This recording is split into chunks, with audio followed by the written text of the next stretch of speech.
ராமன் ஒரு குறிப்பிட்ட தொகைக்கு 8% வட்டி வீதம் 4 ஆண்டுகள் கழித்து ரூபாய் 800 தனி வட்டியாக செலுத்தினால் அத்தொகையின் மதிப்பு என்ன? ஓகே பாருங்க, 8% என்னது வட்டி வீதம் ஆர் எத்தனை ஆண்டுகள்? 4 ஆண்டுகள். அடுத்து எவ்வளோ? 800 வந்து தனி வட்டியாக தான் செலுத்துற. அப்ப 800 என்னது வட்டி. அப்ப 800 என்னது வட்டி. நமக்கு என்ன கேட்கறாங்க? அத்தொகையின் மதிப்பு. அத்தொகையின் மதிப்புனா அசல் எனக்கு எவ்வளவு வரும்? ஓகேவா? வட்டி வீதம் கொடுத்தாச்சு, ஆண்டுகள் கொடுத்தாச்சு, வட்டி கொடுத்தாச்சு, அசல் கேட்கறாங்க. ஓகே, அப்ப என்ன வட்டி இது? தனி வட்டி. தனி வட்டினா ஃபார்முலா அது S is equal to PNR by 100. Okay, வட்டி எனக்கு எவ்வளோ? 800.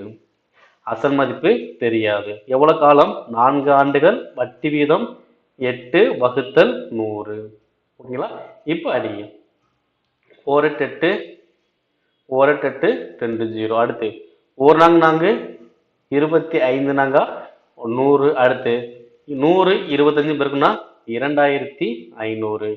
அப்ப அசல் மதிப்பு எவ்வளவு வரும்? 2500. Option first.